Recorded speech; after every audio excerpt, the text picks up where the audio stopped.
Olá, galerinha que tá em casa. Aqui é a professora Milka. Eu tô afastada por uns dias, né?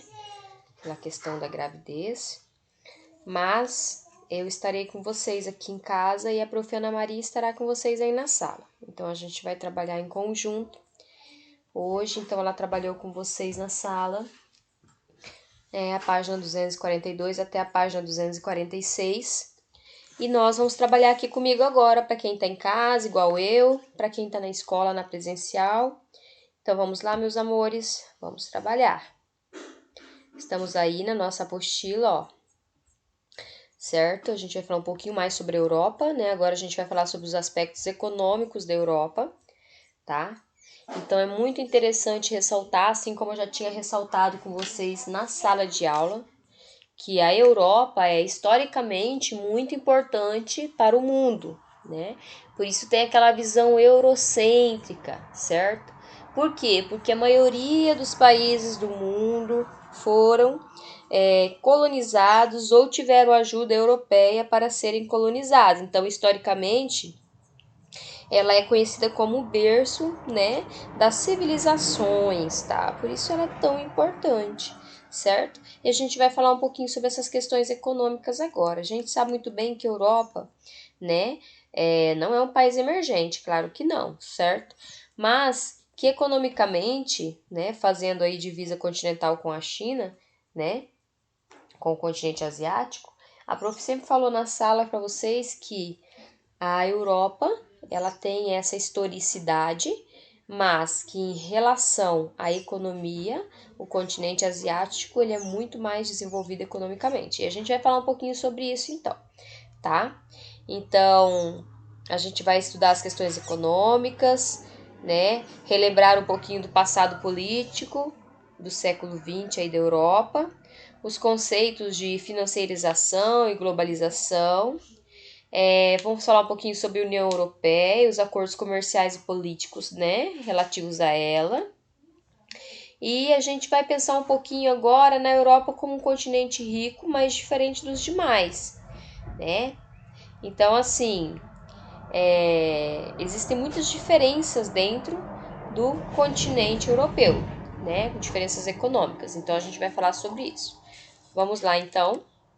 Vamos direto para nossa página aqui, certo? Então vamos lá. Assim como ocorreu nos Estados Unidos, né, a Europa Ocidental, no final do século de 1980, da década de 1980, experimentou um processo de desindustrialização muito sensível, pois as grandes empresas retiraram suas fábricas de seus países sede, rumando a novos pontos de produção. Por que essas empresas fazem isso? Porque normalmente essas grandes empresas elas procuram lugares que têm mão de obra barata e matéria-prima em abundância. A gente já tinha conversado sobre isso, né, dentro da sala, que são os países periféricos, né, os países normalmente que são países emergentes, países que estão em um processo de crescimento muito rápido, né, ou países que já são ricos, mas apresentam essa matéria-prima e essa mão de obra barata. Isso significa que a Europa é desindustrializada? Não, né? Porque em termos industriais, a Europa concentra aquilo que chamamos de produtos de alto valor agregado. Produtos que são mais difíceis e caros de serem produzidos, como os metais mais sofisticados, carros de luxos, produtos de alta tecnologia, que eu também já tinha falado na sala para vocês que o produto pronto, ou seja, o produto industrializado, ele é muito mais valorizado do que o produto do que vender a matéria-prima, né? Lembra que a Pro falou? Países que investem em industrialização, eles têm uma economia muito melhor do que países que investem na matéria-prima. Por quê? Porque o produto pronto ele vale 3 vezes mais do que o produto a ser fabricado, né? Inclusive, né, a gente fala que o lugar assim que tem mais destaque da Europa, né, em relação a esses produtos, né, são lugares que já têm essas indústrias que são indústrias de tecnologia de ponta, que fazem investimentos maciços aí na industrialização e na produção de objetos para o uso das pessoas, tá? Então, existem países que a base, né, ainda, certo? São produtos de baixo valor. como Portugal, Grécia, boa parte do leste europeu. Então, esses países apresentam índices de industrialização mais baixos, tendo parte da economia dependente do setor primário, que é a matéria-prima. Outros países, como Polônia, possuem índices significativos de industrialização, porém não se inserem no grupo da produção de alto valor agregado, ainda não estão lá, mas estão caminhando. A própria Polônia, por exemplo, recebe plantas, fabris de empresas alemãs e outros países vizinhos, a fim de produzir então aí para a União Europeia. Aí nós temos duas perguntinhas. A1. Em termos de PIB, o que você imagina que aconteceu com a Europa no momento que as indústrias saíram do continente? Então, o PIB europeu cresceu, mas a atividade industrial deixou de ser tão importante para o PIB, por conta do crescimento das atividades financeiras, sem contar com a especulação, que acabou se tornando aí muito maior do que a produção, então a procura, certo? A 2 fala assim, a Europa é um continente predominantemente rural ou urbano? Justifique sua resposta, Ela é um continente predominantemente urbano, tá? Por quê? Existem zonas rurais de grande importância econômica, e social, como Portugal, Grécia, com baixos índices de industrialização. Mas a maioria do continente, da Europa, é urbana, certo?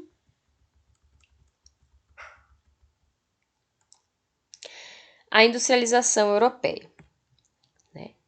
Então, segundo, é importante a gente pensar na questão da industrialização entre si, é necessário pensarmos em 2 pontos. O primeiro é a ressalva.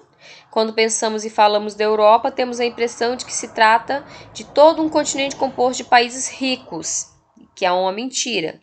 Então, existe uma parte de países ricos, mas também existe alguns, países que estão aí em processo de crescimento, certo?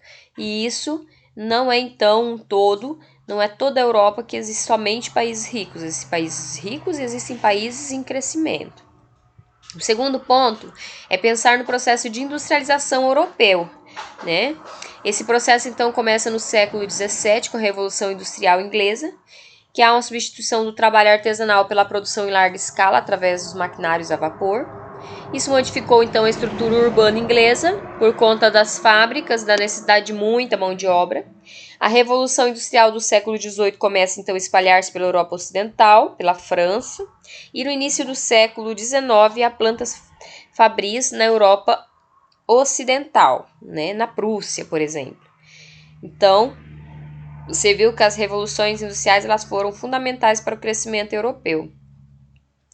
Então, por conta disso, já no século XIX, a sociedade europeia começa a passar por uma grande urbanização que vai acelerar durante esse século, especialmente na segunda revolução industrial, com a vinda, então, da luz elétrica, os maquinários recebem um novo ritmo de produção, porque também é em larga escala e também o tipo de combustível são outro, isso faz a queima ser mais rápida e a produção também. Então, chega-se ao século XX, com uma Europa intensamente industrializada, urbanizada em diversos lugares, à exceção de Portugal e alguns lugares de Balcãs, com sistema de transporte, energia e comunicação intensamente industrializados e urbanizados, Então, assim, com o sistema de transporte conectados com a evolução, com a globalização, e no final do século XX, então, a região da Espanha até a Alemanha Ocidental era amplamente industrializada, com exceção, então, aí da União Soviética, que começava a sua diversificação a partir de 1930, por aí, quando foi formado, então, o Bloco Soviético, Hungria, Romênia, Polônia e República Tcheca, até desenvolver-se aí plantas industriais e começar, então, esse processo de industrialização. E aí a gente tem nessa página aí, tipo, se fosse uma história, marcado por data, uma linha do tempo. Então, em 1750, houve aí a retirada de carvão mineral, a grande produção de industrialização têxtil, que tecidos, siderúrgicas, uso de ferro, e as navais, E em 1765, o aperfeiçoamento da máquina a vapor por James Watt. Em 1850, por aí, As indústrias passaram a utilizar o petróleo e a eletricidade, e esse crescimento industrial aumentou muito mais e surgiu também a indústria automobilística, da produção de carros. Em 1950, de 1914 a 1918, Grande Guerra Mundial, depois em 1929 uma grande crise econômica nos Estados Unidos e em 1939 e 1945 aí a Segunda Grande Guerra Mundial. Em 1950, houve um crescimento do meio técnico-científico informacional, com indústrias voltadas para a robótica, telecomunicação, informática. Houve também uma expansão de empresas multinacionais. No ano 2000, ali por volta de 1980 a 1990, houve algumas crises financeiras também, agravou-se nos Estados Unidos. E depois, nós tivemos a crise financeira mundial em 2008, tá?